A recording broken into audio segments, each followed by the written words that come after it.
आप सुन रहे हैं जगत गुरु तत्वदर्शी संत रामपाल जी महाराज द्वारा लिखित पुस्तक ज्ञान गंगा का पेज नंबर 23। परमेश्वर कबीर साहेब के असंख्य ब्रह्मांडों का लघु चित्र दिया गया है, जिसे आप पुस्तक में देख सकते हैं। आप सुन रहे हैं जगत गुरु तत्वदर्शी संत रामपाल जी महाराज द्वारा लिखित पुस्तक ज्ञान गंगा का पेज नंबर 24। जैसे गृह मंत्रालय के दस्तावेजों पर हस्ताक्षर करेंगे तो अपने को गृह मंत्री लिखेंगे, वहाँ उसी व्यक्ति के हस्ताक्षर की शक्ति कम होती है। इसी प्रकार कबीर परमेश्वर यानी कबीरदेव की रोशनी में अंतर भिन्न भिन्न लोकों में होता जाता है। ठीक इसी प्रकार पूर्ण परमात्मा कबीरदेव यानी कबीर परमेश्वर ने नीचे के 3 और लोकों यानी अगम लोक, अलख लोक, सतलोक की रचना शब्द यानी वचन से की। यही पूर्ण ब्रह्म परमात्मा कबीरदेव यानी कबीर परमेश्वर ही अगम लोक में प्रकट हुआ तथा कबीरदेव यानी कबीर परमेश्वर अगम लोक का भी स्वामी है तथा वहाँ इनका उपमात्मक यानी पदवी का नाम अगम पुरुष अर्थात अगम प्रभु है। इसी अगम प्रभु का मानव सदृश शरीर बहुत तेजोमय है, जिसके एक रोम यानी शरीर के एक बाल की रोशनी खरब सूर्य की रोशनी से भी अधिक है। यह पूर्ण परमात्मा कबीरदेव यानी कबीर परमेश्वर अलख लोक में प्रकट हुआ तथा स्वयं ही अलख लोक का भी स्वामी है तथा उपमात्मक यानी पदवी का नाम अलख पुरुष भी इसी परमेश्वर का है तथा इस पूर्ण प्रभु का मानव सदृश शरीर तेजोमय स्वर ज्योति यानी स्वयं प्रकाशित है। एक रोम यानी शरीर के एक बाल की रोशनी अरब सूर्यों के प्रकाश से भी ज्यादा है। यही पूर्ण प्रभु सतलोक में प्रकट हुआ तथा सतलोक का भी अधिपति यही है, इसलिए इसी का उपमात्मक यानी पदवी का नाम सतपुरुष यानी अविनाशी प्रभु है। इसी का नाम अकाल मूर्ति, शब्द स्वरूपी राम, पूर्ण ब्रह्म, परम अक्षर ब्रह्म आदि हैं। इसी सतपुरुष कबीरदेव यानी कबीर प्रभु का मानव सदृश शरीर तेजोमय है, जिसके एक रोम यानी शरीर के बाल का प्रकाश करोड़ सूर्यों तथा इतने ही चंद्रमाओं के प्रकाश से भी अधिक है। इस कबीरदेव यानी कबीर प्रभु ने सतपुरुष रूप में प्रकट होकर सतलोक में विराजमान होकर प्रथम सतलोक में अन्य रचना की। एक शब्द यानी वचन से 16 द्वीपों की रचना की, फिर 16 शब्दों से 16 पुत्रों की उत्पत्ति की।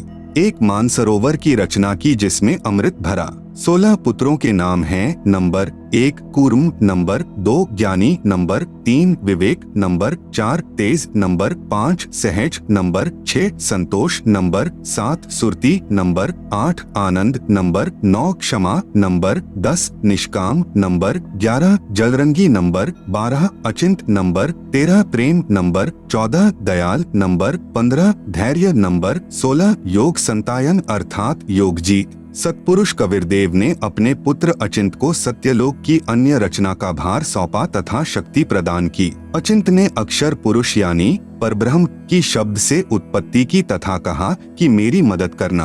अक्षर पुरुष स्नान करने मानसरोवर पर गया, वहाँ आनंद आया तथा सो गया, लंबे समय तक बाहर नहीं आया।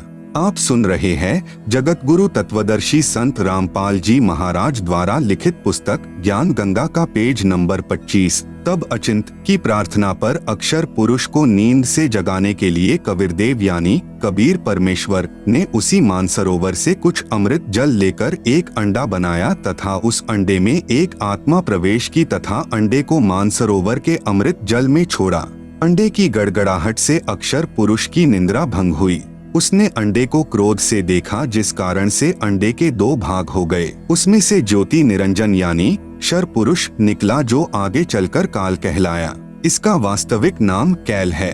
तब सतपुरुष यानी कबीरदेव ने आकाशवाणी की कि आप दोनों बाहर आओ तथा अचिंत के द्वीप में रहो। आज्ञा पाकर अक्षर पुरुष तथा अक्षर पुरुष यानी कैल दोनों अचिंत के द्वीप में रहने लगे। बच्चों की नालायकी उन्हीं को दिखाई कि कहीं फिर प्रभुता की तरफ न बन जाए, क्योंकि समर्थ बिन कार्य सफल नहीं होता। फिर पूर्ण धनी कबीरदेव ने सर्व रचना स्वयं की। अपनी शब्द शक्ति से एक राजेश्वरी यानी राष्ट्रीय शक्ति उत्पन्न की, जिससे सर्व ब्रह्मांडों को स्थापित किया। इसी को पराशक्ति परानंदनी भी कहते हैं। पूर्ण ब्रह्म ने सर्व आत्माओं को अपने ही अंदर से अपनी वचन शक्ति से अपने मानव शरीर सदृश उत्पन्न किया। प्रत्येक हंस आत्मा का परमात्मा जैसा ही शरीर रचा, जिसका तेज 16 सूर्यों जैसा मानव सदृश ही है। परंतु परमेश्वर के शरीर के एक रोमकूप का प्रकाश करोड़ों सूर्यों से भी ज्यादा है। बहुत समय उपरांत क्षर पुरुष यानी ज्योति निरंजन ने सोचा कि हम तीनों यानी अचिंत, अक्षर पुरुष, क्षर पुरुष एक द्वीप में रह रहे हैं तथा अन्य एक द्वीप में रह रहे हैं। मैं भी साधना करके अलग द्वीप प्राप्त करूंगा। उसने ऐसा विचार करके एक पैर पर खड़ा होकर 70 युग तक तप किया। आत्माएं काल के जाल में कैसे फंसी, विशेष जब ब्रह्म यानी ज्योति निरंजन तप कर रहा था।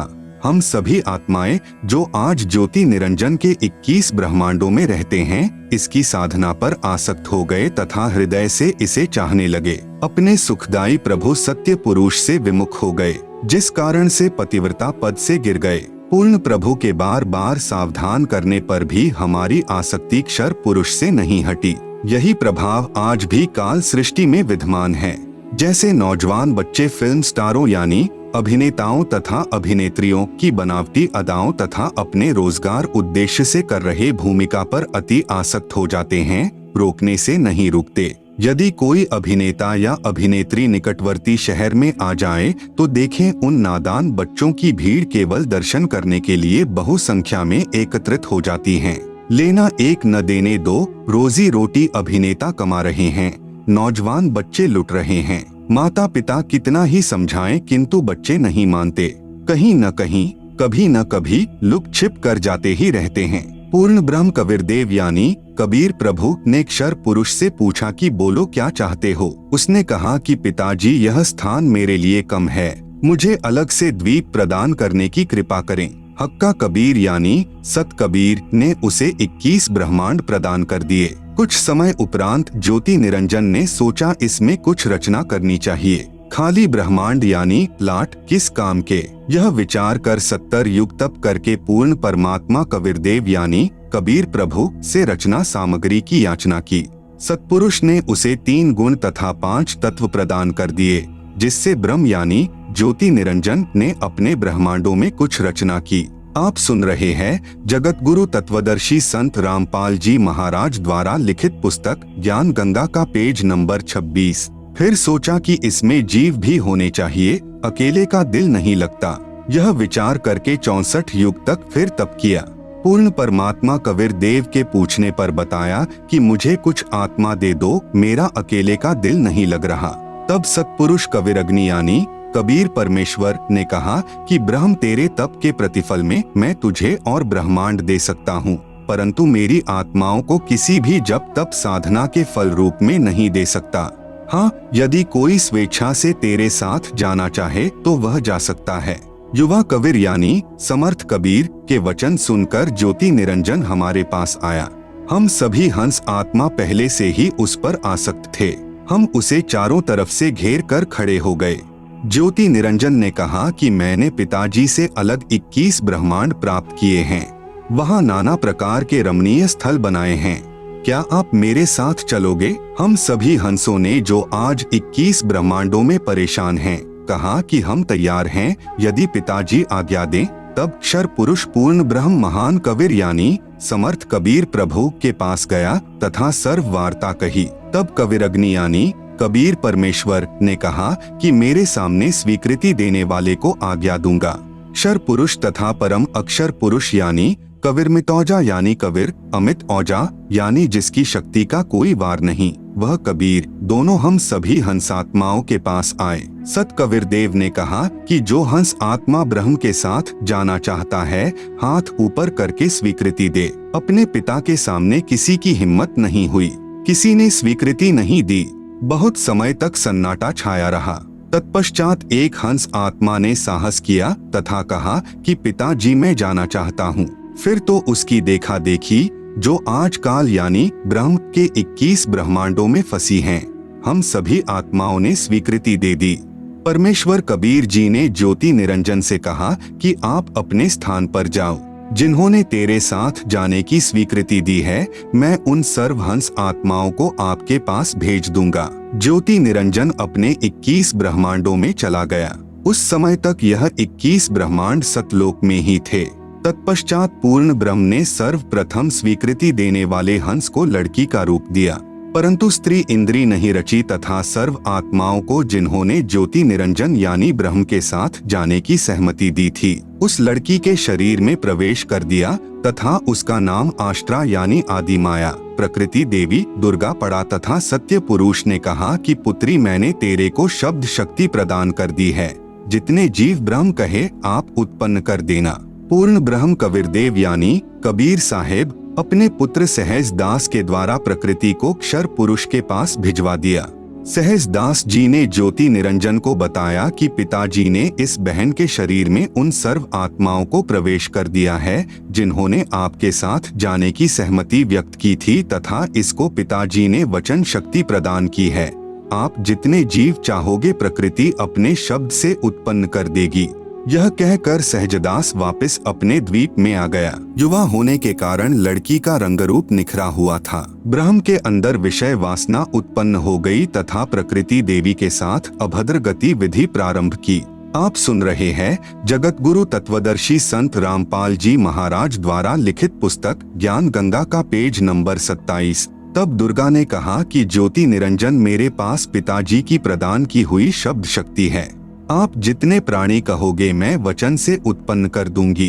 आप मैथुन परंपरा शुरू मत करो। आप भी उसी पिता के शब्द से अंडे से उत्पन्न हुए हो तथा मैं भी उसी परमपिता के वचन से ही बाद में उत्पन्न हुई हूँ। आप मेरे बड़े भाई हो। बहन भाई का यह योग महापाप का कारण बनेगा। परंतु ज्योति निरंजन ने प्रकृति देवी की एक भी प्रार्थना नहीं सुनी तथा अपनी शब्द शक्ति द्वारा नाखूनों से स्त्री इंद्री यानी भग प्रकृति को लगा दी तथा बलात्कार करने की ठानी। उसी समय दुर्गा ने अपनी इज्जत रक्षा के लिए कोई और चारा न देख सूक्ष्म रूप बनाया तथा ज्योति निरंजन के खुले मुख के द्वारा पेट में प्रवेश करके पूर्ण ब्रह्म कबीरदेव से अपनी रक्षा के लिए याचना की। उसी समय कबीरदेव यानी कबीरदेव अपने पुत्र योग संतायन अर्थात जोगजीत का रूप बनाकर वहां प्रकट हुए तथा कन्या को ब्रह्म के उदर से बाहर निकाला तथा कहा कि ज्योति निरंजन आज से तेरा नाम काल होगा।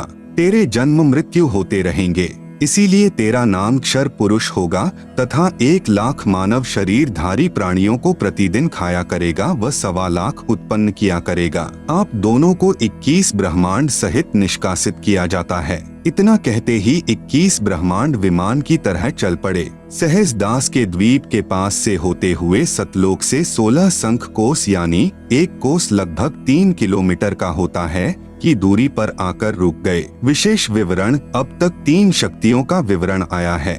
नंबर 1 पूर्ण ब्रह्म, जिसे अन्य उपमात्मक नामों से भी जाना जाता है जैसे सतपुरुष, अकाल पुरुष, शब्द स्वरूपी राम, परम अक्षर ब्रह्म पुरुष आदि। यह पूर्ण ब्रह्म असंख्य ब्रह्मांडों का स्वामी है तथा वास्तव में अविनाशी है। नंबर 2 परब्रह्म, जिसे अक्षर पुरुष भी कहा जाता है। यह वास्तव में अविनाशी नहीं है। यह 7 शंख ब्रह्मांडों का स्वामी है। नंबर 3 ब्रह्म, जिसे ज्योति निरंजन, काल, कैल, शर पुरुष तथा धर्मराय आदि नामों से जाना जाता है, जो केवल 21 ब्रह्मांड का स्वामी है। अब आगे इसी ब्रह्म यानी काल की सृष्टि के एक ब्रह्मांड का परिचय दिया जाएगा, जिसमें 3 और नाम आपके पढ़ने में आएंगे, ब्रह्मा, विष्णु तथा शिव। जगत गुरु तत्वदर्शी संत रामपाल जी महाराज द्वारा लिखित पुस्तक ज्ञान गंगा का पेज नंबर 28 पर एक ब्रह्मांड का लघु चित्र दिया गया है, जिसे आप पुस्तक में देख सकते हैं। आप सुन रहे हैं जगत गुरु तत्वदर्शी संत रामपाल जी महाराज द्वारा लिखित पुस्तक ज्ञान गंगा का पेज नंबर 29। ब्रह्म तथा ब्रह्मा में भेद। एक ब्रह्मांड में बने सर्वोपरि स्थान पर ब्रह्म यानी क्षर पुरुष स्वयं 3 गुप्त स्थानों की रचना करके ब्रह्मा, विष्णु तथा शिव रूप में रहता है तथा अपनी पत्नी प्रकृति यानी दुर्गा के सहयोग से 3 पुत्रों की उत्पत्ति करता है। उनके नाम भी ब्रह्मा, विष्णु तथा शिव ही रखता है।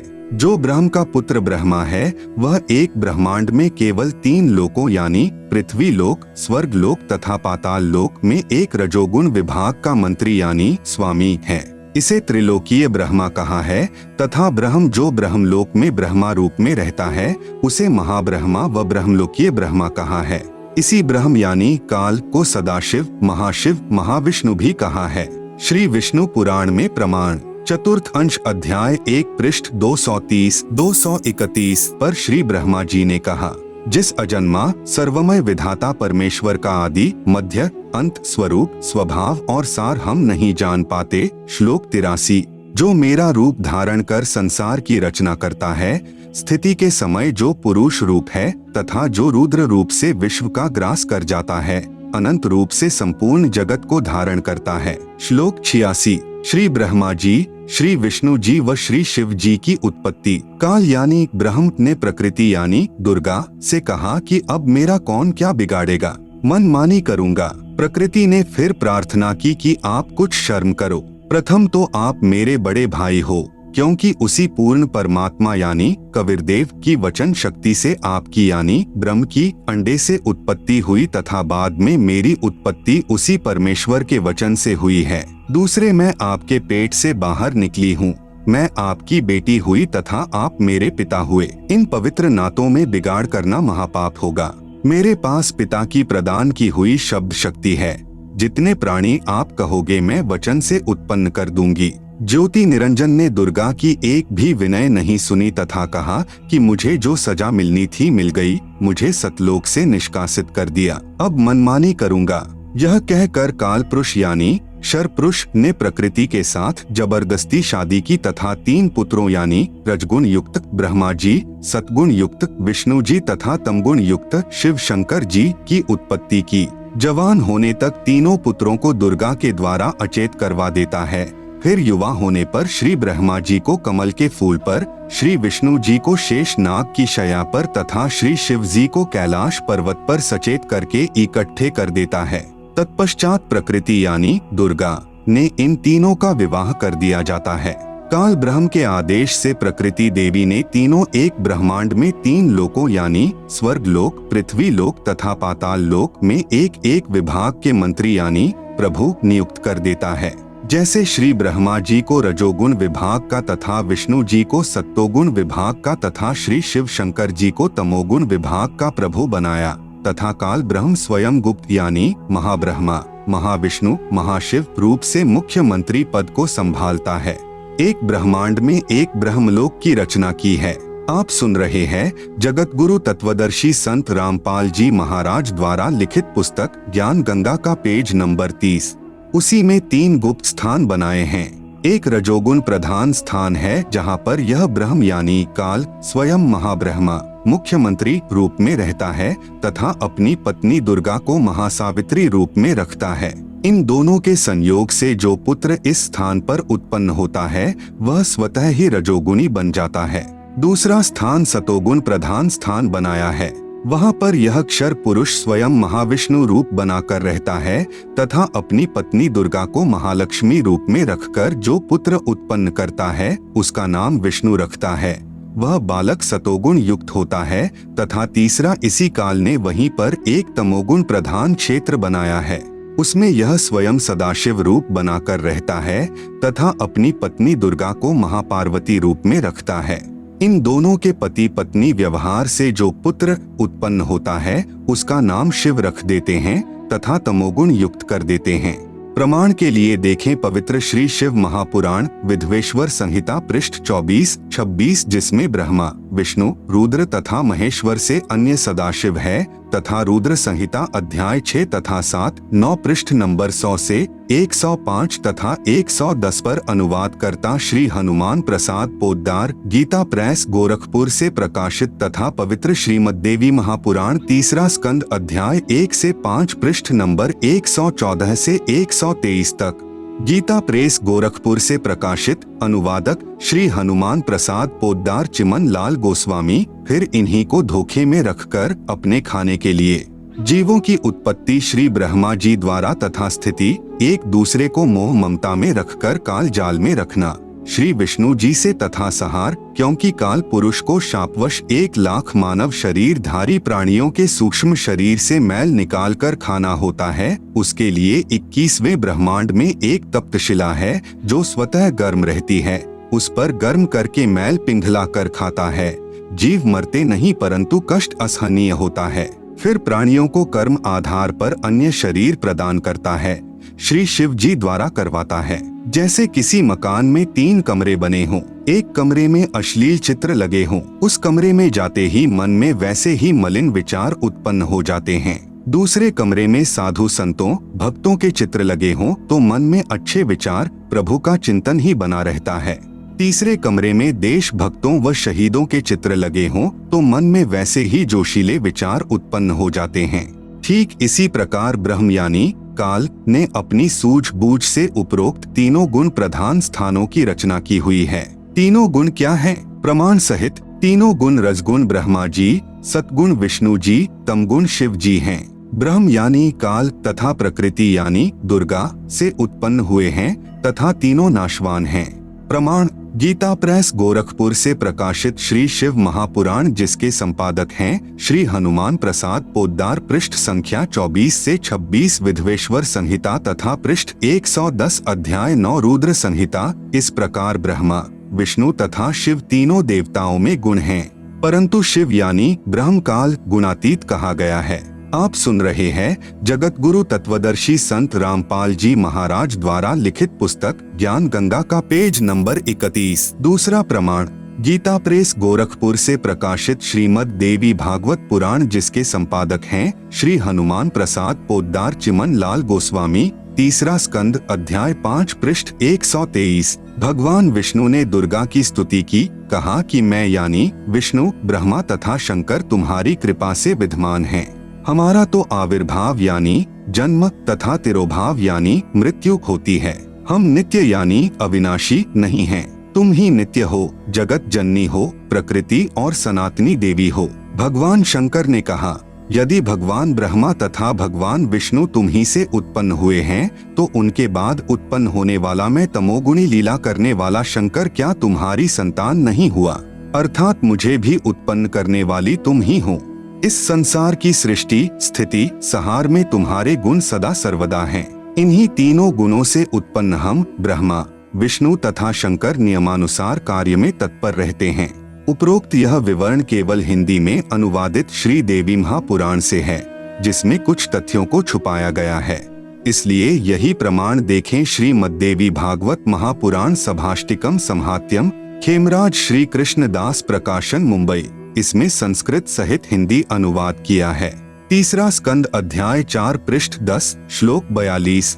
ब्रह्मा अहम ईश्वरः फिलते प्रभावात् सर्वे वयम जनियुता न यदा तु नित्याः के अन्ये सुराः शतमख प्रमुखाः च नित्या नित्या त्वमेव जननी प्रकृतिः पुराणा। हिंदी अनुवाद हे मात ब्रह्मा मैं तथा शिव तुम्हारे ही प्रभाव से जन्मवान हैं, नित्य नहीं हैं, अर्थात हम अविनाशी नहीं हैं। फिर अन्य इंद्रादि दूसरे देवता किस प्रकार नित्य हो सकते हैं? तुम ही अविनाशी हो, प्रकृति तथा सनातनी देवी हो। पृष्ठ 11-12 अध्याय 5 श्लोक 8। यदि दयार्ग्रमना न सदाम्बिके कथमेहम विहितः च तमोगुणः कमलजश्च रजोगुण संभवः सुविहितः किमु सत्वगुणो हरियः। अनुवाद भगवान शंकर बोले कि मात यदि हमारे ऊपर आप दयायुक्त हो तो मुझे तमोगुण क्यों बनाया, कमल से उत्पन्न ब्रह्मा को रजोगुण किस लिए बनाया तथा विष्णु को सतगुण क्यों बनाया, अर्थात जीवों के जन्म मृत्यु रूपी दुष्कर्म में क्यों लगाया। श्लोक 12। रमे से स्वप्तिम पुरुषम सदा तव गतिम न ही वह विद्म शिवे। हिंदी अपने पति पुरुष अर्थात काल भगवान के साथ सदा भोग विलास करती रहती हो, आपकी गति कोई नहीं जानता। निष्कर्ष उपरोक्त प्रमाणों से प्रमाणित हुआ कि रजगुण ब्रह्मा, सतगुण विष्णु तथा तमगुण शिव है, ये तीनों नाशवान है। दुर्गा का पति ब्रह्म यानी काल है, यह उसके साथ भोग विलास करता है। यह भी सिद्ध हुआ कि दुर्गा तथा ब्रह्म यानी काल भी साकार हैं। ब्रह्म यानी काल की अव्यक्त रहने की प्रतिज्ञा। सूक्ष्मवेद से शेष सृष्टि रचना। तीनों पुत्रों की उत्पत्ति के पश्चात ब्रह्म ने अपनी पत्नी दुर्गा यानी प्रकृति से कहा, मैं प्रतिज्ञा करता हूँ कि भविष्य में मैं किसी को अपने वास्तविक रूप में दर्शन नहीं दूंगा। आप सुन रहे हैं जगत गुरु तत्वदर्शी संत रामपाल जी महाराज द्वारा लिखित पुस्तक ज्ञान गंगा का पेज नंबर 32। जिस कारण से मैं अव्यक्त माना जाऊंगा। दुर्गा से कहा कि आप मेरा भेद किसी को मत देना, मैं गुप्त रहूंगा। दुर्गा ने पूछा कि क्या आप अपने पुत्रों को भी दर्शन नहीं दोगे? ब्रह्म ने कहा, मैं अपने पुत्रों को तथा अन्य को किसी भी साधना से दर्शन नहीं दूंगा। यह मेरा अटल नियम रहेगा। दुर्गा ने कहा, यह तो आपका उत्तम नियम नहीं है जो आप अपनी संतान से भी छुपे रहोगे। तब काल ने कहा, दुर्गा मेरी विवशता है, मुझे 1,00,000 मानव शरीरधारी प्राणियों का आहार करने का श्राप लगा है। यदि मेरे पुत्रों यानी ब्रह्मा, विष्णु, महेश को पता लग गया तो ये उत्पत्ति, स्थिति तथा संहार का कार्य नहीं करेंगे। इसलिए यह मेरा अनुत्तम नियम सदा रहेगा। जब ये तीनों कुछ बड़े हो जाएं, तो इन्हें अचेत कर देना, मेरे विषय में नहीं बताना, नहीं तो मैं तुझे भी दंड दूंगा। दुर्गा इस डर के मारे वास्तविकता नहीं बताती। प्रमाण, इसीलिए गीता अध्याय 7 श्लोक 24 में कहा है कि यह बुद्धिहीन जन समुदाय मेरे अनुत्तम नियम से अपरिचित हैं कि मैं कभी भी किसी के सामने प्रकट नहीं होता, अपनी योग माया से छुपा रहता हूँ। इसलिए मुझ अव्यक्त को मनुष्य रूप में आया हुआ अर्थात कृष्ण मानते हैं। अबुद्धयः यानी बुद्धिहीन, मम यानी मेरे, अनुत्तमम यानी अनुत्तम अर्थात घटिया, अव्ययम यानी अविनाशी, परम भावम यानी विशेष भाव को, अजानन्तः यानी न जानते हुए, माम अव्यक्तम यानी मुझ अव्यक्त को, व्यक्तिम यानी मनुष्य रूप में, आपन्नम यानी आया, मन्यन्ते यानी मानते हैं अर्थात मैं कृष्ण नहीं हूँ। गीता अध्याय 7 श्लोक 24, गीता अध्याय 11 श्लोक 47 तथा 48 में कहा है कि यह मेरा वास्तविक काल रूप है। इसके दर्शन अर्थात ब्रह्म प्राप्ति न वेदों में वर्णित विधि से, न जप से, न तप से तथा न किसी क्रिया से हो सकती है। जब तीनों बच्चे युवा हो गए तब माता भवानी यानी प्रकृति अष्टंगी ने कहा कि तुम सागर मंथन करो। प्रथम बार सागर मंथन किया तो ज्योति निरंजन ने अपने श्वासों द्वारा 4 वेद उत्पन्न किए। उनको गुप्त वाणी द्वारा आज्ञा दी कि सागर में निवास करो। 4 वेद निकले वह ब्रह्मा ने लिए। वस्तु लेकर तीनों बच्चे माता के पास आए तब माता ने कहा कि 4 वेदों को ब्रह्मा रखे व पढ़े। नोट, वास्तव में पूर्ण ब्रह्म ने ब्रह्म अर्थात काल को 5 वेद प्रदान किए थे, लेकिन ब्रह्म ने केवल 4 वेदों को प्रकट किया, 5वां वेद छुपा दिया, जो पूर्ण परमात्मा ने स्वयं प्रकट होकर कविर्गिर्भीः अर्थात कविरवाणी यानी कबीर वाणी द्वारा लोकोक्तियों व दोहों के माध्यम से प्रकट किया है। दूसरी बार सागर मंथन किया तो 3 कन्याएं मिली। माता ने तीनों को बांट दिया। प्रकृति यानी दुर्गा ने अपने ही अन्य 3 रूप यानी सावित्री, लक्ष्मी तथा पार्वती धारण किए तथा समुद्र में छुपा दी। सागर मंथन के समय बाहर आ गई। वही प्रकृति 3 रूप हुई तथा भगवान ब्रह्मा को सावित्री, भगवान विष्णु को लक्ष्मी, भगवान शंकर को पार्वती पत्नी रूप में दी। तीनों ने भोग विलास किया। सुर तथा असुर दोनों पैदा हुए। आप सुन रहे हैं जगत गुरु तत्वदर्शी संत रामपाल जी महाराज द्वारा लिखित पुस्तक ज्ञान गंगा का पेज नंबर 33। जब तीसरी बार सागर मंथन किया तो 14 रत्न ब्रह्मा को तथा अमृत विष्णु को व देवताओं को, मध यानी शराब असुरों को तथा विष परमार्थ शिव ने अपने कंठ में ठहराया। यह तो बहुत बाद की बात है। जब ब्रह्मा वेद पढ़ने लगा तो पता चला कि कोई सर्व ब्रह्मांडों की रचना करने वाला कुल का मालिक पुरुष यानी प्रभु और है। तब ब्रह्मा जी ने विष्णु जी व शंकर जी को बताया कि वेदों में वर्णन है कि सृजनहार कोई और प्रभु है, परंतु वेद कहते हैं कि भेद हम भी नहीं जानते। उसके लिए संकेत है कि किसी तत्वदर्शी संत से पूछो। तब ब्रह्मा माता के पास आया और सब वृतांत कह सुनाया। माता कहा करती थी कि मेरे अतिरिक्त और कोई नहीं है, मैं ही करता हूँ, मैं ही सर्वशक्तिमान हूँ। परंतु ब्रह्मा ने कहा कि वेद ईश्वर कृत हैं, यह झूठ नहीं हो सकते। दुर्गा ने कहा कि तेरा पिता तुझे दर्शन नहीं देगा, उसने प्रतिज्ञा की हुई है। तब ब्रह्मा ने कहा, माता जी अब आपकी बात पर अविश्वास हो गया है, मैं उस पुरुष यानी प्रभु का पता लगाकर ही रहूंगा। दुर्गा ने कहा कि यदि वह तुझे दर्शन नहीं देगा तो तुम क्या करोगे? ब्रह्मा ने कहा कि मैं आपको शक्ल नहीं दिखाऊंगा। दूसरी तरफ ज्योति निरंजन ने कसम खाई है कि मैं अव्यक्त रहूंगा, किसी को दर्शन नहीं दूंगा, अर्थात 21 ब्रह्मांड में कभी भी अपने वास्तविक काल रूप में आकार में नहीं आऊंगा। गीता अध्याय नंबर 7 का श्लोक नंबर 24। अव्यक्तम व्यक्तिम आपन्नम मन्यन्ते माम अबुद्धयः परम भावम अजानन्तः मम अव्ययम अनुत्तमम।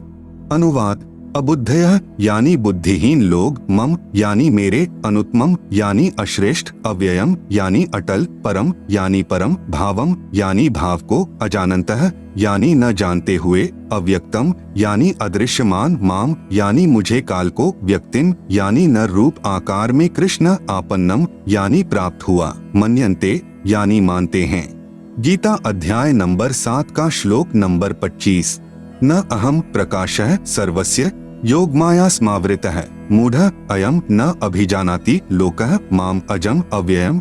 अनुवाद: अहम यानी मैं, योगमाया स्मावृतः यानी योगमाया से छिपा हुआ, सर्वस्य यानी सबके, प्रकाशः यानी प्रत्यक्ष, न यानी नहीं होता अर्थात अदृश्य अर्थात अव्यक्त रहता हूँ इसलिए, अजम यानी जन्म न लेने वाले, अव्ययम यानी अविनाशी अटल भाव को, अयम यानी यह, मूढ़ः यानी अज्ञानी, लोकः यानी जन समुदाय संसार, माम यानी मुझे, न यानी नहीं, अभिजानाति यानी जानता अर्थात मुझको कृष्ण समझता है, क्योंकि ब्रह्म अपनी शब्द शक्ति से अपने नाना रूप बना लेता है। यह दुर्गा का पति है, इसलिए इस मंत्र में कह रहा है कि मैं श्री कृष्ण आदि की तरह दुर्गा से जन्म नहीं लेता। ब्रह्मा का अपने पिता यानी काल ब्रह्म की प्राप्ति के लिए प्रयत्न। तब दुर्गा ने ब्रह्मा जी से कहा कि अलख निरंजन तुम्हारा पिता है, परंतु वह तुम्हें दर्शन नहीं देगा। ब्रह्मा ने कहा कि मैं दर्शन करके ही लौटूंगा। माता ने पूछा कि यदि तुझे दर्शन नहीं हुए तो क्या करेगा? ब्रह्मा ने कहा मैं प्रतिज्ञा करता हूँ, यदि पिता के दर्शन नहीं हुए तो मैं आपके समक्ष नहीं आऊंगा। आप सुन रहे हैं जगत गुरु तत्वदर्शी संत रामपाल जी महाराज द्वारा लिखित पुस्तक ज्ञान गंगा का पेज नंबर 34। यह कहकर ब्रह्मा जी व्याकुल होकर उत्तर दिशा की तरफ चल दिया, जहाँ अंधेरा ही अंधेरा है। वहाँ ब्रह्मा ने 4 युग तक ध्यान लगाया परंतु कुछ भी प्राप्ति नहीं हुई। काल ने आकाशवाणी की कि जीव उत्पत्ति क्यों नहीं की। भवानी ने कहा कि आपका ज्येष्ठ पुत्र ब्रह्मा जिद करके आपकी तलाश में गया है। ब्रह्मा के बिना जीव उत्पत्ति का सब कार्य असंभव है। ब्रह्म यानी काल ने कहा उसे वापस बुला लो, मैं उसे दर्शन नहीं दूंगा। तब दुर्गा यानी प्रकृति ने अपनी शब्द शक्ति से गायत्री नाम की लड़की उत्पन्न की तथा उसे ब्रह्मा को लौटा लाने को कहा। गायत्री ब्रह्मा जी के पास गई परंतु ब्रह्मा जी समाधि लगाए हुए थे, उन्हें कोई आभास ही नहीं था कि कोई आया है। तब आदि कुमारी यानी प्रकृति ने गायत्री को ध्यान द्वारा बताया कि इसके चरण स्पर्श कर। तब गायत्री ने ऐसा ही किया। ब्रह्मा जी का ध्यान भंग हुआ तो क्रोधवश बोले कि कौन पापिन है जिसने मेरा ध्यान भंग किया है, मैं तुझे श्राप दूंगा। गायत्री कहने लगी कि मेरा दोष नहीं है, पहले मेरी बात सुनो तब श्राप देना। मेरे को माता ने तुम्हें लौटा लाने को कहा है, क्योंकि आपके बिना जीव उत्पत्ति नहीं हो सकती। ब्रह्मा ने कहा कि मैं कैसे जाऊं, पिताजी के दर्शन हुए नहीं, ऐसे जाऊं तो मेरा उपहास होगा। यदि आप माता जी के समक्ष यह कह दें कि ब्रह्मा को पिता यानी ज्योति निरंजन के दर्शन हुए हैं, मैंने अपनी आंखों से देखा है, तो मैं आपके साथ चलूं। तब गायत्री ने कहा कि आप मेरे साथ संभोग यानी सेक्स करोगे तो मैं आपकी झूठी साक्षी यानी गवाही भरूंगी। तब ब्रह्मा ने सोचा कि पिता के दर्शन हुए नहीं, वैसे जाऊं तो माता के सामने शर्म लगेगी और चारा नहीं दिखाई दिया। फिर गायत्री से रति क्रिया यानी संभोग की। तब गायत्री ने कहा कि क्यों न एक गवाह और तैयार किया जाए। ब्रह्मा ने कहा बहुत ही अच्छा है। तब गायत्री ने शब्द शक्ति से एक लड़की यानी पुहपवती नाम की पैदा की तथा उससे दोनों ने कहा कि आप गवाही देना कि ब्रह्मा ने पिता के दर्शन किए हैं। तब पुहपवती ने कहा कि मैं क्यों झूठी गवाही दूं? हाँ, यदि ब्रह्मा मेरे से रति क्रिया यानी संभोग करे तो गवाही दे सकती हूँ। गायत्री ने ब्रह्मा को समझाया यानी उकसाया कि और कोई चारा नहीं है। तब ब्रह्मा ने पुहपवती से संभोग किया तो तीनों मिलकर आदि माया यानी प्रकृति के पास आए। दोनों देवियों ने उपरोक्त शर्त इसलिए रखी थी कि यदि ब्रह्मा माता के सामने हमारी झूठी गवाही को बता देगा तो माता हमें श्राप दे देगी, इसलिए उसे भी दोषी बना लिया। यहाँ महाराज गरीब दास जी कहते हैं कि दास गरीब यह चूक धुरोधुर। भावार्थ, इस काल यानी ब्रह्म के लोक में यह बुराई प्रारंभ से ही है तथा यहाँ काल के लोक में देवता भी बुराई से अछूते नहीं हैं। जैसे श्री विष्णु जी ने जालंधर राक्षस की पतिव्रता पत्नी तुलसी के साथ धोखा करके उसके साथ रति क्रिया यानी सेक्स करके उसका पतिव्रता भंग किया, भगवान शिव ने भी श्री विष्णु द्वारा मोहिनी रूप धारण करने पर उसके साथ संभोग यानी सेक्स करने के उद्देश्य से उसका हाथ पकड़ा। उसी कारण से श्री शिव का शुक्र यानी वीर्य स्खलित हो गया। श्री विष्णु जी अपने वास्तविक रूप में प्रकट हो गए। आप सुन रहे हैं जगत गुरु तत्वदर्शी संत रामपाल जी महाराज द्वारा लिखित पुस्तक ज्ञान गंगा का पेज नंबर 35। माता दुर्गा द्वारा ब्रह्मा को श्राप देना। ब्रह्मा ने वेदों में पढ़ा यजुर्वेद अध्याय 5 मंत्र 1 अग्नेह तनुह असि, जिसका अर्थ है परमेश्वर तेजोमय शरीर युक्त है। विष्णवे त्वा सोमस्य तनुह असि, अर्थ है सर्व का पालन करने के लिए उस अविनाशी परमात्मा का शरीर है। इसलिए ब्रह्मा ने उन दोनों स्त्रियों को समझा दिया था कि तुम कहना कि परमात्मा मानव सदृश तेजोमय शरीर युक्त है। तब माता ने ब्रह्मा से पूछा, क्या तुझे तेरे पिता के दर्शन हुए? ब्रह्मा ने कहा, हाँ मुझे पिता के दर्शन हुए हैं, वह मनुष्य सदृश तेजोमय शरीर युक्त है। दुर्गा ने कहा, साक्षी बता। तब ब्रह्मा ने कहा, इन दोनों के समक्ष साक्षात्कार हुआ है। देवी ने उन दोनों लड़कियों से पूछा, क्या तुम्हारे सामने ब्रह्म का साक्षात्कार हुआ है? तब दोनों ने कहा कि हाँ, हमने अपनी आंखों से देखा है। फिर भवानी यानी प्रकृति को संशय हुआ कि मुझे तो ब्रह्म ने कहा था कि मैं किसी को दर्शन नहीं दूंगा, परंतु ये कहते हैं कि दर्शन हुए हैं। तब अष्टंगी ने ध्यान लगाया और काल ज्योति निरंजन से पूछा कि यह क्या कहानी है। ज्योति निरंजन जी ने कहा कि ये तीनों झूठ बोल रहे हैं। तब माता ने कहा, तुम झूठ बोल रहे हो। आकाशवाणी हुई है कि इन्हें कोई दर्शन नहीं हुए। यह बात सुनकर ब्रह्मा ने कहा कि माता जी, मैं सौगंध खाकर पिता की तलाश करने गया था, परंतु पिता यानी ब्रह्म के दर्शन हुए नहीं। आपके पास आने में शर्म लग रही थी, इसलिए हमने झूठ बोल दिया। तब माता यानी दुर्गा ने कहा कि अब मैं तुम्हें श्राप देती हूँ। ब्रह्मा को श्राप, तेरी पूजा जग में नहीं होगी। आगे तेरे वंशज होंगे, वे बहुत पाखंड करेंगे, झूठी बात बनाकर जग को ठगेंगे। ऊपर से तो कर्म कांड करते दिखाई देंगे, अंदर से विकार करेंगे।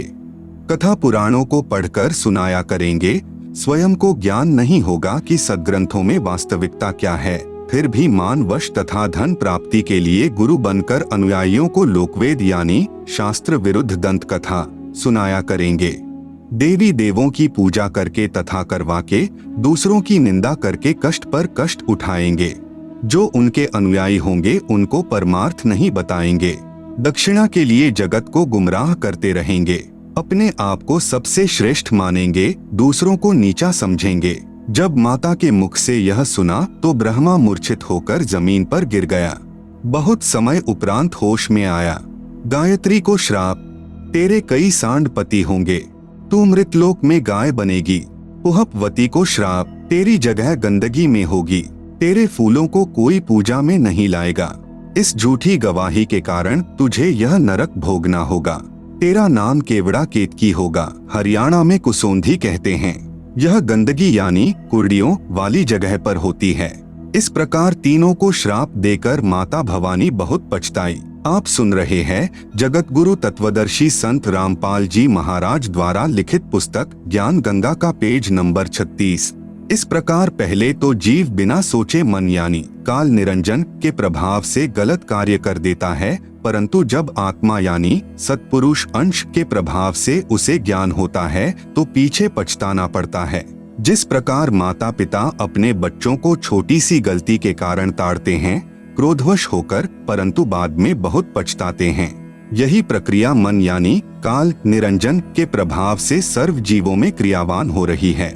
हाँ, यहाँ एक बात विशेष है कि निरंजन यानी काल ब्रह्म ने भी अपना कानून बना रखा है कि यदि कोई जीव किसी दुर्बल जीव को सताएगा तो उसे उसका बदला देना पड़ेगा।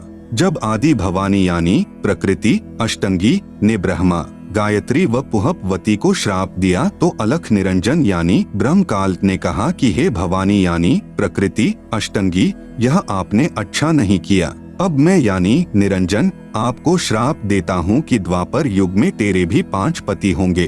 द्रौपदी ही आदिमाया का अवतार हुई है। जब यह आकाशवाणी सुनी तो आदि माया ने कहा कि हे ज्योति निरंजन यानी काल, मैं तेरे वश पड़ी हूँ, जो चाहे सो कर ले। सृष्टि रचना में दुर्गा जी के अन्य नामों का बार बार लिखने का उद्देश्य है कि पुराणों, गीता तथा वेदों में प्रमाण देखते समय भ्रम उत्पन्न नहीं होगा। जैसे गीता अध्याय 14 श्लोक 3-4 में काल ब्रह्म ने कहा है कि प्रकृति तो गर्भ धारण करने वाली सब जीवों की माता है, मैं उसके गर्भ में बीज स्थापित करने वाला पिता हूँ। श्लोक 4 में कहा है कि प्रकृति से उत्पन्न तीनों गुण जीवात्मा को कर्मों के बंधन में बांधते हैं। इस प्रकरण में प्रकृति तो दुर्गा है तथा तीनों गुण तीनों देवता रजगुण ब्रह्मा, सतगुण विष्णु तथा तमगुण शिव के सांकेतिक नाम हैं। विष्णु का अपने पिता यानी काल ब्रह्म की प्राप्ति के लिए प्रस्थान व माता का आशीर्वाद पाना। इसके बाद विष्णु से प्रकृति ने कहा कि पुत्र तू भी अपने पिता का पता लगा ले। तब विष्णु अपने पिताजी काल यानी ब्रह्म का पता करते करते पाताल लोक में चले गए, जहाँ शेषनाग था। उसने विष्णु को अपनी सीमा में प्रविष्ट होते देखकर क्रोधित होकर जहर भरा फुंकारा मारा। उसके विष के प्रभाव से विष्णु जी का रंग सांवला हो गया, जैसे स्प्रे पेंट हो जाता है। तब विष्णु ने चाहा कि इस नाग को मजा चखाना चाहिए। तब ज्योति निरंजन यानी काल ने देखा कि अब विष्णु को शांत करना चाहिए। तब आकाशवाणी हुई कि विष्णु, अब तू अपनी माता जी के पास जा और सत्य सत्य सारा विवरण बता देना तथा जो कष्ट आपको शेषनाग से हुआ है, इसका प्रतिशोध द्वापर युग में लेना। द्वापर युग में आप यानी विष्णु तो कृष्ण अवतार धारण करोगे और कालीदह में कालिंद्री नामक नाग शेषनाग का अवतार होगा। ऊंच होई के नीच सतावे, ताकर ओयल यानी बदला, मोही सो पावे, जो जीव देई पीर पुनि काहू, हम पुनि ओयल दिवावे ताहू। तब विष्णु जी माता जी के पास आए तथा सत्य सत्य कह दिया कि मुझे पिता के दर्शन नहीं हुए। आप सुन रहे हैं जगत गुरु तत्वदर्शी संत रामपाल जी महाराज द्वारा लिखित पुस्तक ज्ञान गंगा का पेज नंबर 37। इस बात से माता यानी प्रकृति बहुत प्रसन्न हुई और कहा कि पुत्र तू सत्यवादी है। अब मैं अपनी शक्ति से तेरे पिता से मिलाती हूँ तथा तेरे मन का संशय खत्म करती हूँ। कबीर देख पुत्र तो ही पिता भीटाऊ, तोरे मन का धोखा मिटाऊ, मन स्वरूप करता कह जानो, मनते दूजा और न मानो। स्वर्ग पाताल दौर मन केरा, मन अस्थिर मन अह अनेरा, निरंकार मन ही को कहिए, मन की आस निश दिन रहिए। देखूं पलटी शून्य मह ज्योति, जहाँ पर झिलमिल झालर होती। इस प्रकार माता यानी अष्टंगी प्रकृति ने विष्णु से कहा कि मन ही जग का करता है, यही ज्योति निरंजन है। ध्यान में जो 1000 ज्योतियां नजर आती हैं, वही उसका रूप है। जो शंख घंटा आदि का बाजा सुना, यह महास्वर्ग में निरंजन का ही बज रहा है। तब माता यानी अष्टंगी प्रकृति ने कहा कि हे पुत्र, तुम सब देवों के सरताज हो और तेरी हर कामना व कार्य मैं पूर्ण करूंगी। तेरी पूजा सर्व जग में होगी। आपने मुझे सच सच बताया है। काल के 21 ब्रह्मांडों के प्राणियों की विशेष आदत है कि अपनी व्यर्थ महिमा बनाता है। जैसे दुर्गा जी श्री विष्णु जी को कह रही है कि तेरी पूजा जग में होगी, मैंने तुझे तेरे पिता के दर्शन करा दिए। दुर्गा ने केवल प्रकाश दिखाकर श्री विष्णु जी को बहका दिया। श्री विष्णु जी भी प्रभु की यही स्थिति अपने अनुयायियों को समझाने लगे कि परमात्मा का केवल प्रकाश दिखाई देता है, परमात्मा निराकार है। इसके बाद आदि भवानी रुद्र यानी महेश जी के पास गई तथा कहा कि महेश तू भी कर ले अपने पिता की खोज। तेरे दोनों भाइयों को तो तुम्हारे पिता के दर्शन नहीं हुए, उनको जो देना था वह प्रदान कर दिया है, अब आप मांगो जो मांगना है। तब महेश ने कहा कि हे जननी, मेरे दोनों बड़े भाइयों को पिता के दर्शन नहीं हुए, फिर प्रयत्न करना व्यर्थ है। कृपा मुझे ऐसा वर दो कि मैं अमर यानी मृत्युंजय हो जाऊं। तब माता ने कहा कि यह मैं नहीं कर सकती, हाँ युक्ति बता सकती हूँ जिससे तेरी आयु सबसे लंबी बनी रहेगी। विधि योग समाधि है, इसलिए महादेव जी ज्यादातर समाधि में ही रहते हैं। इस प्रकार माता यानी अष्टंगी प्रकृति ने तीनों पुत्रों को विभाग बांट दिए। भगवान ब्रह्मा जी को काल लोक में 184 के चोले यानी शरीर रचने यानी बनाने का अर्थात रजोगुण प्रभावित करके संतान उत्पत्ति के लिए विवश करके जीव उत्पत्ति कराने का विभाग प्रदान किया। भगवान विष्णु जी को इन जीवों के पालन पोषण कर्मानुसार करने तथा मोह ममता उत्पन्न करके स्थिति बनाए रखने का विभाग दिया। भगवान शिव शंकर यानी महादेव को संहार करने का विभाग प्रदान किया, क्योंकि इनके पिता निरंजन को 1 लाख मानव शरीरधारी जीव प्रतिदिन खाने पड़ते हैं। यहाँ पर मन में एक प्रश्न उत्पन्न होगा कि ब्रह्मा, विष्णु तथा शंकर जी से उत्पत्ति, स्थिति और संहार कैसे होता है? ये तीनों अपने अपने लोक में रहते हैं। जैसे आजकल संचार प्रणाली को चलाने के लिए उपग्रहों को ऊपर आसमान में छोड़ा जाता है। आप सुन रहे हैं जगत गुरु तत्वदर्शी संत रामपाल जी महाराज द्वारा लिखित पुस्तक ज्ञान गंगा का पेज नंबर 38, और वे नीचे पृथ्वी पर संचार प्रणाली को चलाते हैं। ठीक इसी प्रकार ये तीनों देव जहाँ भी रहते हैं, इनके शरीर से निकलने वाले सूक्ष्म गुण की तरंगे तीनों लोकों में अपने आप हर प्राणी पर प्रभाव बनाए रहती है। उपरोक्त विवरण एक ब्रह्मांड में ब्रह्म यानी काल की रचना का है। ऐसे ऐसे क्षर पुरुष यानी काल के 21 ब्रह्मांड हैं, परंतु क्षर पुरुष यानी काल स्वयं व्यक्त अर्थात वास्तविक शरीर रूप में सबके सामने नहीं आता। उसी को प्राप्त करने के लिए तीनों देवों यानी ब्रह्मा जी, विष्णु जी, शिव जी को वेदों में वर्णित विधि अनुसार भरसक साधना करने पर भी ब्रह्म यानी काल के दर्शन नहीं हुए। बाद में ऋषियों ने वेदों को पढ़ा। उसमें लिखा है कि अग्नेय तनूर असि, पवित्र यजुर्वेद अध्याय 1 मंत्र 15 परमेश्वर सशरीर है, तथा पवित्र यजुर्वेद अध्याय 5 मंत्र 1 में लिखा है कि अग्नेय तनूर असि विष्णवे त्वा सोमस्य तनूर असि।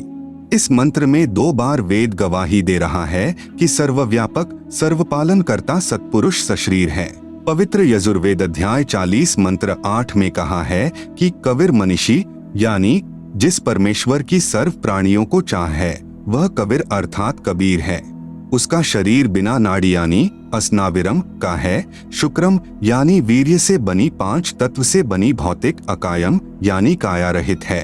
वह सर्व का मालिक सर्वोपरि सत्यलोक में विराजमान है। उस परमेश्वर का तेजपुंज का स्वर ज्योति यानी स्वयं प्रकाशित शरीर है, जो शब्द रूप अर्थात अविनाशी है। वही कबीरदेव यानी कबीर परमेश्वर है, जो सर्व ब्रह्मांडों की रचना करने वाला विधाता यानी सर्व ब्रह्मांडों का रचनहार, स्वयंभूः यानी स्वयं प्रकट होने वाला, यथा तथ्य अर्थान यानी वास्तव में, शाश्वत यानी अविनाशी है। गीता अध्याय 15 श्लोक 17 में भी प्रमाण है। भावार्थ है कि पूर्ण ब्रह्म का शरीर का नाम कबीर यानी कबीरदेव है। उस परमेश्वर का शरीर नूर तत्व से बना है। परमात्मा का शरीर अति सूक्ष्म है, जो उस साधक को दिखाई देता है जिसकी दिव्य दृष्टि खुल चुकी है। इस प्रकार जीव का भी सूक्ष्म शरीर है, जिसके ऊपर 5 तत्व का खोल यानी कवर अर्थात 5 तत्व की काया चढ़ी होती है, जो माता पिता के संयोग से शुक्रम यानी वीर्य से बनी है। शरीर त्यागने के पश्चात भी जीव का सूक्ष्म शरीर साथ रहता है। वह शरीर उसी साधक को दिखाई देता है जिसकी दिव्य दृष्टि खुल चुकी है। इस प्रकार परमात्मा व जीव की स्थिति को समझें। वेदों में ओम नाम के स्मरण का प्रमाण है, जो केवल ब्रह्म साधना है। इस उद्देश्य से ओम नाम के जाप को पूर्ण ब्रह्म का मानकर ऋषियों ने भी हजारों वर्ष हठ योग करके यानी समाधि लगाकर प्रभु प्राप्ति की चेष्टा की, परंतु प्रभु दर्शन नहीं हुए। सिद्धियां प्राप्त हो गई। उन्हीं सिद्धि रूपी खिलौनों से खेलकर ऋषि भी जन्म मृत्यु के चक्र में ही रह गए तथा अपने अनुभव के शास्त्रों में परमात्मा को निराकार लिख दिया। ब्रह्म यानी काल ने कसम खाई है कि मैं अपने वास्तविक रूप में किसी को दर्शन नहीं दूंगा, मुझे अव्यक्त जाना करेंगे। अव्यक्त का भावार्थ है कि कोई आकार में है परंतु व्यक्तिगत रूप से स्थूल रूप में दर्शन नहीं देता।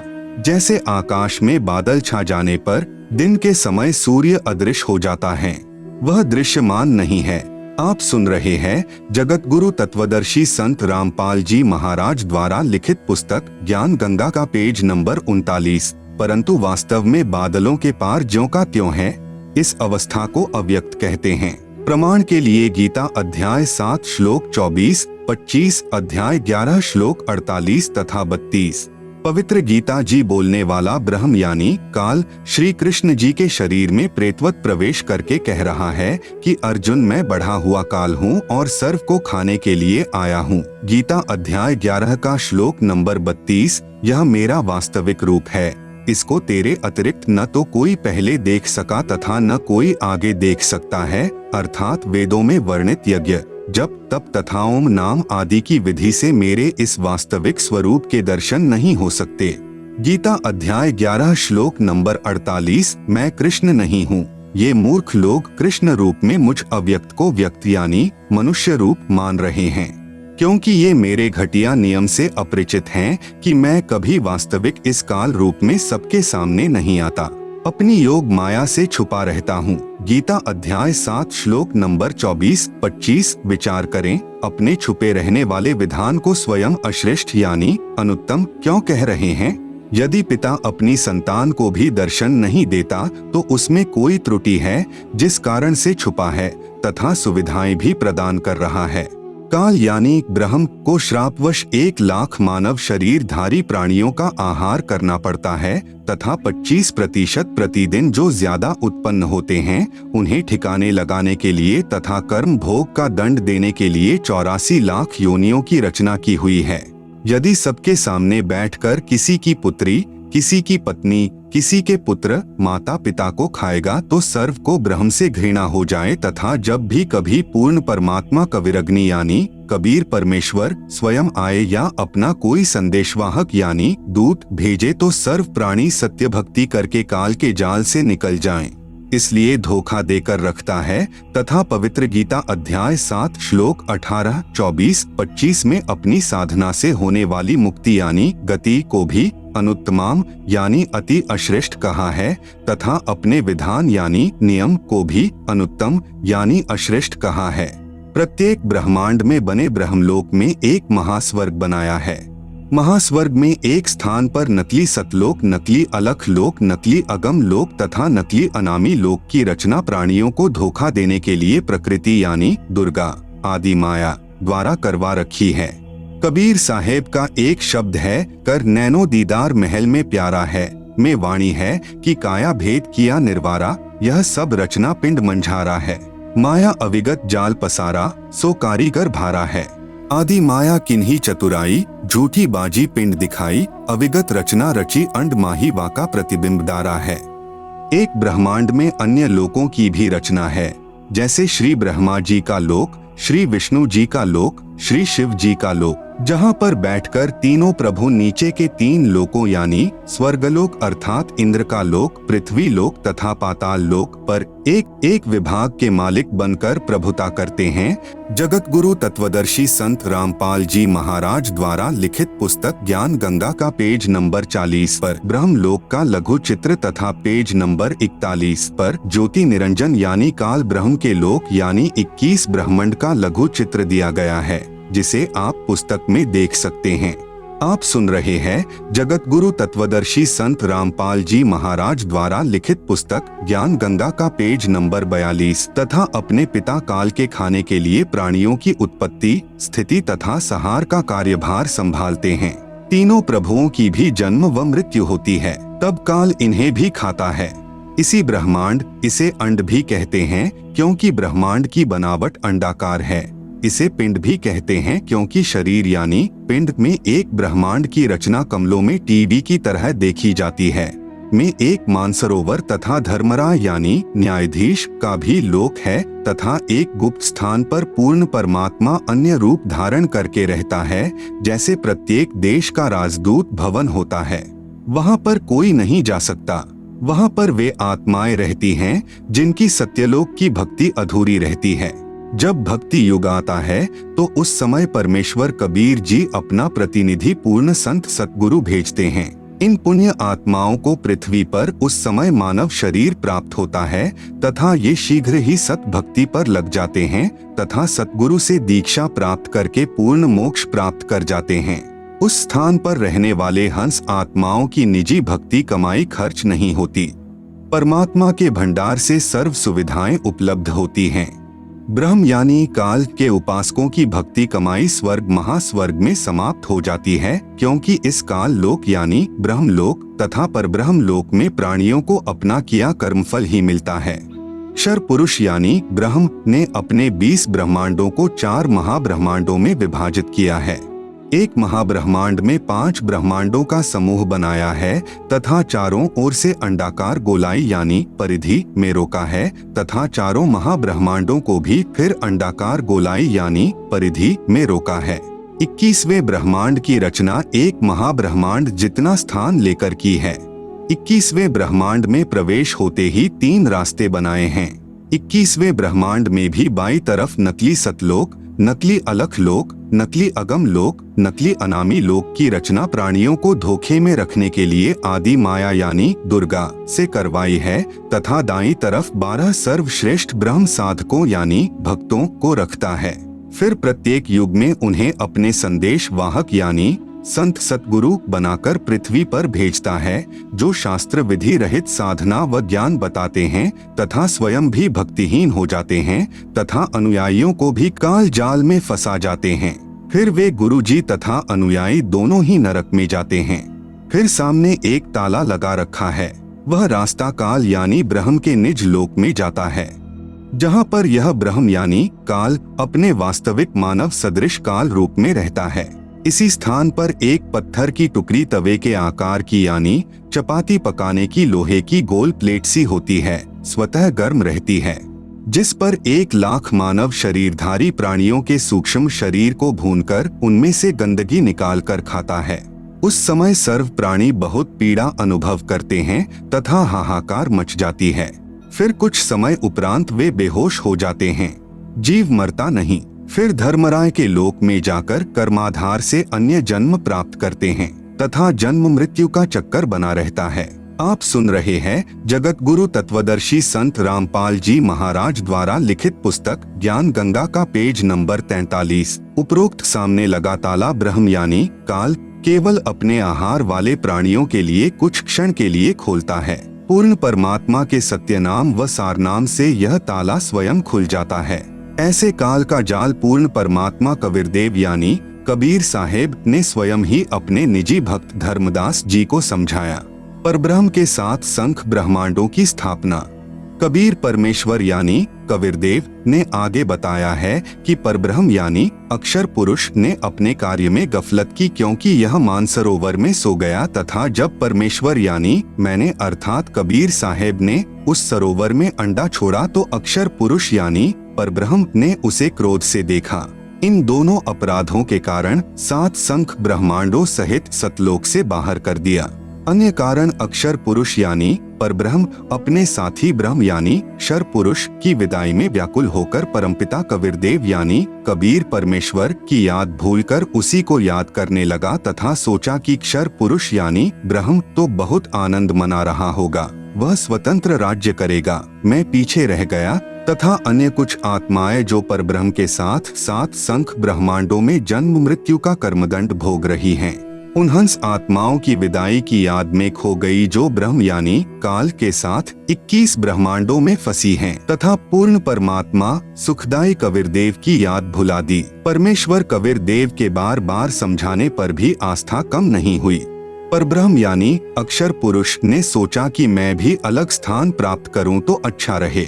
यह सोचकर राज्य प्राप्ति की इच्छा से सारनाम का जाप प्रारंभ कर दिया। इसी प्रकार अन्य आत्माओं ने यानी जो परब्रह्म के साथ संख ब्रह्मांडों में फंसी हैं, सोचा कि वे जो ब्रह्म के साथ आत्माएं गई हैं, वे तो वहां मौज मस्ती मनाएंगे, हम पीछे रह गए। परब्रह्म के मन में यह धारणा बनी कि क्षर पुरुष अलग होकर बहुत सुखी होगा।